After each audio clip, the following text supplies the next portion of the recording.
गहराई ज्यादा है इधर, गहराई ज्यादा है। ये अंदाजा ज्यादा किधर है और गहराई कम किधर है, और वो मैं पत्थर बताता था। अच्छा ये तो सर ये मेहरबानी करें थोड़ा दूर फेंक दीजिए, हमारे उधर फेंके, नाजरीन देखें, ये गहराई ज्यादा है जी। ये गहराई ज्यादा है।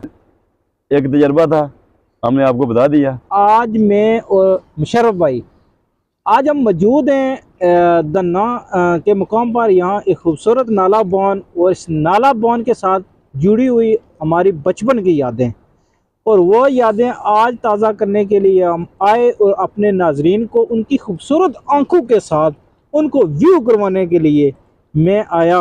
मुशर्रफ भाई अस्सलाम वालेकुम। जी वालेकुम सलाम सरोर भाई। मुशर्रफ भाई, सवाल करूँगा, आपने शार्ट उसका जवाब देना। मुश्किल नहीं करना, आसान सवाल करना है। ठीक है? आसान आसान, ठीक है। इसी नाला बॉन के रिलेटेड। ठीक है ठीक है। कितने साल बाद आप आए? सर वैसे तो मैं इधर चक्कर लगाता रहता हूँ जी। लेकिन जिस जगह पे हम आज बैठे हैं ना, यहाँ पे तकरीबन मैं 7 साल के बाद आया हूँ।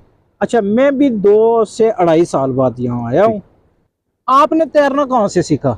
सर उधर जो हमारा नाला नहल है ना, अच्छा ठीक, दूसरी दूसरी तरफ जो है वो भी ये पुंछ की ट्रिब्यूटरी है। ठीक है। तो उसमें हम जाया करते थे। बचपन में हमें तैरना नहीं आता था, बाकी लड़के जब तैरते थे तो हमें बड़ा आपको तैरना किसने सिखाया? मैं बता रहा हूँ सर, अच्छा। वो इस तरह होता था कि सस्पेंस पैदा होता गया। तो फिर लड़कों ने बताया कि आप अगर नहीं तैर सकते तो आप इस तरह करें कि शलवार में अपनी जो शलवार है ना उसको ऊपर की तरफ खींचें। अच्छा। उसको उसके अंदर हवा भरें और उसके बाद आप किनारे पे तैरें, इतना कि आप अगर डूबना चाहें भी तो कम से कम वो आपकी कमर तक पानी हो, गहराई उसकी इतनी कम हो। ठीक। आहिस्ता से जब आप बैलेंस रख लेंगे तो उसके बाद आप तैरना शुरू हो जाएंगे। उसके बाद हमने तैरना शुरू कर दिया बाकायदा। तो अल्हम्दुलिल्लाह फिर हम एक वक्त ऐसा था कि अच्छे तैराक में से थे हम। अच्छा, पानी की जो ये शूंक है, आवाज़ है, क्या फील कर रहे हैं आप? बहुत अच्छी आवाज़ है जी। पानी की आवाज़ जो है ना, इसके बारे में हवा की आवाज़ होती है कभी कभी, ये आपकी जो महसूस करने की एक लम्हे होते हैं कुछ, उस दौरान अगर आप फील कर लें तो कुदरत की हर चीज़ आपको जो है ना वो अच्छी लगती है। अच्छी लगती है, बिल्कुल। आपका यहाँ कभी इस एरिया में आप बताएं ना कि आपने गुस्ल किया कभी? सर कई बार गुस्ल किया है। वो नीचे जो अपना तालाब बना हुआ है, ठीक है, इसमें हमने कई बार गुस्ल किया है। उसके बाद ये चूँकि जो जगह है ना इसकी इतनी गहराई नहीं है, तो हमारी कोशिश ये होती थी कि जिधर से छलांग हम लगाएं तो कम से कम बंदा नीचे टच ना हो, ज़ख्मी होने का खतरा होता है। तो गहराई को मनहूस खातर रख के उसकी जो गहराई के मुताबिक हम उसमें स्विमिंग करते थे। अच्छा। तो उसके लिए जो सबसे सूटेबल थी जो जगह, वो जो पीछे जो दरख्त नज़र आ रहे हैं, जले हुए दरख्त और कुछ हरे दरख्त हैं, वो जो उसकी गहराई ज़्यादा थी, लिहाजा हम उधर गुस्ल किया करते थे। उससे पीछे भी एक और तालाब बना हुआ है, उसके अंदर हम गुस्ल किया करते थे। अच्छा, आपने नाम नहीं बताया जिसने आपको तैरना सिखाया था? सर क्या बताऊँ, बेशुमार लड़के हुआ करते थे, बेशुमार लड़के, जिसमें मेरे अपने 2 भाई भी शामिल थे। ठीक ठीक। वो भी सिखाते थे, मेरे कज़न थे, मेरे दोस्त थे मोहल्ले के, सब जब तैरते थे तो एक दूसरे को बल्कि हमने अच्छा, कोई एक टिप बता दें पुराने दौर की, कि लड़के को तैरना किस टाइम या किस तरह उसके जज्बात को उभार कर जो है वो कहा करते थे कि इस तरह करोगे तो तुम तैर सकोगे, सीख जाओगे। इसमें कुछ लतीफ़े टाइप बातें लगेंगी आपको। अच्छा। बचपन में हम जब नॉन स्विमर थे ना, यस। तो जो हमारे जो थे ना स्विमर, जो हमारे हमसे जो बड़े थे, जो तैराकी जानते थे, हाँ जी, वो कहते थे कि जो दरिया के किनारे जो मछलियों के छोटे बच्चे होते हैं ना, इनको आप खाओ 2-3 जिंदा, ठीक है। अच्छा। तो फिर ये होगा कि आपको तैरने का तरीका आ जाएगा। उस वक्त बल्कि हमारा यकीन हो जाता था कि वाकई मछली के बच्चे खाने से हम तैरना शुरू हो जाएंगे। दूसरा ये है कि कोई ये नहीं होता घड़ा। अच्छा। घड़े को उल्टा करो पानी में, वो नीचे डूबता नहीं है, उसमें वो हवा बन जाती है, तो उसके ऊपर भी आप तैर फिर पीछे आप इस तरह आप अपने यानी कि वो हरकत देते हैं अपनी टांगों को। तो उसके बाद बाजू को आप ऐसे करते हैं। उसमें घड़े में जाएगा, घड़े को आप किस तरह बाजू को छोड़ेंगे, घड़े को आपने पकड़ा हुआ, आपने सिर्फ स्टिल रहना है पानी में। उसके बाद ये ट्यूब नहीं होती, टायर की ट्यूब में हवा भर के, उसके बाद आपके पास फुटबॉल अगर कोई बड़ा है, बड़ा फुटबॉल पकड़ के भी आप तैर सकते थे। उसके बाद जो एक तरीका जो मैंने आपको बताया कि शलवार ऊपर करके शलवार में हवा भर के, ये मेरे ख्याल में सबसे बेहतरीन तरीका था। उसकी वजह ये थी कि वो दरमियान से आपको हवा उठा के रखती थी। ठीक, वो सबसे बेहतर तरीका था। हाँ जी, आगे टांगे और पीछे ये, यानी कि आपकी टांगे भी आज़ाद होती थी, बाजू भी आज़ाद होते थे। उसने हवा ने आपको ऊपर खींचा होता था, आप अपने बाजू भी मार सकते थे और टांगे भी मार सकते अच्छा, देखने वाले व्यूवर्स को आप ये कुदरती जो ये झील आप समझ लें, जी बिल्कुल बिल्कुल। कुदरती मनाजर जो हैं, इनसे लुत्फ अंदोज होने के लिए हमारे जो व्यूवर्स हैं उनको क्या करना चाहिए? सर पहली बात तो ये है कि अभी आज के दौर में मेरे ख्याल में मुश्किल है कि अभी जो व्यूअर है, एक बंदा जिसको ये नज़ारा बड़ा अच्छा लगा है लेकिन उसकी एक्सेस नहीं है, तो वो बेचारा किस तरह इधर आ सकेगा? नहीं, वो अपने इलाके में भी तो अपने जा इलाके सकता में है। अगर कोई इस तरह के उसके नदी नाले अगर हैं तो वो उधर जाके एंजॉय करे।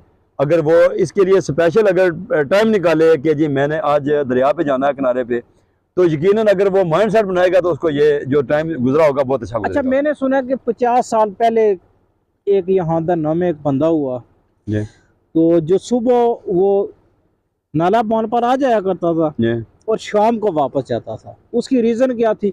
ये जो आप आवाज सुन रहे हैं ना नदी के गुजरने की, जी पानी की, तो ये सिर्फ वो सुनता था, बस मतलब ये था कि वो सिर्फ लुत्फ अंदोज होता था। लुत्फानंदोज होता था। तो आपने ये बात सुनी होगी सर ना? मैंने ये बात भी सुनी है, और दूसरा ये है कि मैं आपको बताऊं कि कई बार मैं अपनी बताऊं कि हम काफ़ी दोस्त आते थे को जो इस तरह जब धूप चमक रही होती है जी जी। उसके बाद मछलियां जो होती हैं तैर रही होती हैं, हम मछलियां जब पानी में तैर रही होती थी उसको देखने के लिए 2-2 घंटे बैठे रहते थे हम किनारे पे। वाह, यानी सिर्फ आप मछलियों को देख रहे होते थे? हम यानी कि वो एक व्यू कर रहे होते थे कि जी कितना प्यारा, वो कितना मजे से तैर रही हैं वो।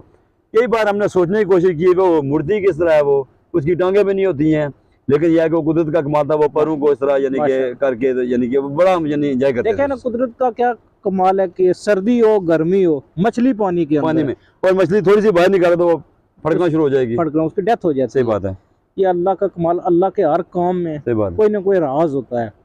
और अल्लाह, हम बचपन में कहानी भी पढ़ा करते थे ना कि अल्लाह ताला ने कोई भी चीज़ निकम्मी नहीं बनाई। नहीं है नकमी कोई चीज़ इस ज़माने में, कोई बुरा नहीं कुदरत के कारखाने में। कुदरत के अल्लामा इकबाल का अल्लामा शेर है। इकबाल का शेर है ये। तो दूसरा ये है कि पानी बहुत ठंडा है जी, अभी दिल भी कर रहा है पानी में हाथ मारने का मुसलसल, क्योंकि आप तो साइड पे बैठे हुए हैं। तो बाकी ये है हाँ, कि इधर मज़ा से- बड़ा आ रहा है, पानी थोड़ा सा ठंडा है क्योंकि मैं ज़्यादा हाथ मार रहा हूँ इसलिए मेरा हाथ ये ठंडा हो गया, लेकिन फिर भी दिल कर रहा है कि अभी बंदा इधर गुस्ल करे, लेकिन मेरे ख्याल में ये मौसम इजाज़त नहीं देता ठीक कि है। यहाँ पे बंदा गुस्ल कर सके। बड़ा ये है कि गर्मियों में यहाँ पे गुस्ल करने का, नहाने का, तैराकी का बहुत ही अपना मज़ा है वो। आप हमारे साथ नाज़रीन कराम जुड़े रहिए।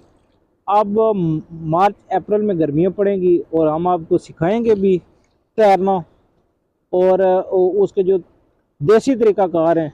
लेकिन इसमें एक बात मैं आपको इंटरप्ट कर रहा हूँ बीच में, कि जो यहाँ पे जो तैराकी का रिस्क तो है ही, लेकिन जो मज़ा सबसे आता है वो जो देसी महीना ना, सावन भादों, सावन के बाद, क्योंकि सावन में बारिशें होती हैं जी जी और सावन के एंड पे चश्मे ज़मीन के जो भी होते हैं वो फूट चुके होते हैं, बिल्कुल। उनमें पानी ज़्यादा होता है। उसके बाद बारिशों की वजह से जो नदी नाले हैं उनमें भी तुगयानी होती है, उसकी वजह से पानी ज़्यादा हो जाता है। तो जिस जगह पे हम बैठे हुए हैं ना, हो सकता है अगर सावन या भादों के महीने में अगर हम यहाँ पे बैठे तो ये जगह इस तरह की नहीं होगी। उसकी वजह यह है कि ये पानी का लेवल ऊपर होगा, हमें हो सकता है उस किनारे पे या उस किनारे पे बैठना पड़े, तो ये व्यू आपको नहीं मिलेगा, पर यह है कि उसमें पानी ज्यादा होगा जी जी जी जी। और पानी साफ भी होता है उस लेकिन दौरान। उस महीने में खतरा भी तो होता है। खतरा भी होता है, अनट्रेंड बंदा है वो तो गया, डूब जाते हैं। पहले सर यही पहले बताया करते थे कि सावन और भादों के महीने में आप दरिया पे ना जाया करें, डूबने का अंदेशा है। यस। और वाकई ज्यादा जो क्या कहते हैं अमवात होती थी पानी में डूबने की वजह से, सावन के वो भादों में। और जो एक बच्ची का मैंने जिक्र किया था ना आपसे, जी। तो वो सावन का महीना ही है। सावन का महीना, जी जी। पानी ज्यादा होते हैं उस वक्त। पानी ज्यादा, उसका उसने पाँव पत्थर पर रखा, मिसाल के तौर यहाँ रखा, उसका पाँव फिसल गया और वो सही बस पानी ठीक। उसे लेकर आगे चला गया। सही।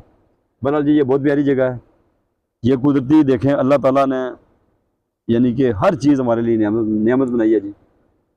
ये देखें आप। नाज़रीन करम, अल्लाह ताला की जो नेमतें हैं, हर नेमत का हमें अल्लाह ताला का शुक्र बजा लाना चाहिए। और राय साहब, और कोई बात आपने करनी हो? सर मैं एक पत्थर फेंकना चाह रहा था, इधर पत्थर मेरे पास नहीं है। पत्थर मैं दूंगा जनाब। हम पत्थर से मुझे याद आ गया कि हम जब एक अननोन जो होता है ना जगह, जी जी। किसी ऐसे जगह पे हम जा रहे हैं जहाँ पे हमने पहले कभी तैराकी नहीं किया है, हाँ जी। तो हम जो उसकी डेप्थ का अंदाजा करते थे ना गहराई का, वो पत्थर फेंक के करते थे। अगर गुड़ुम अगर आवाज उसकी आती है ना एक यानी कि मोटी सी आवाज आती है, तो तो इसका गहराई मतलब ये है कि गहराई ज्यादा है। अगर वो गहरा उसकी आवाज कम है तो समझ लें कि गहराई उसकी कम है। चलो, ये देखिए जी, आगे अंदाजा चलते करें इधर, अगर छींटा ना पड़े तो फेंको इधर पत्थर एक, ये देखें फेंक देना।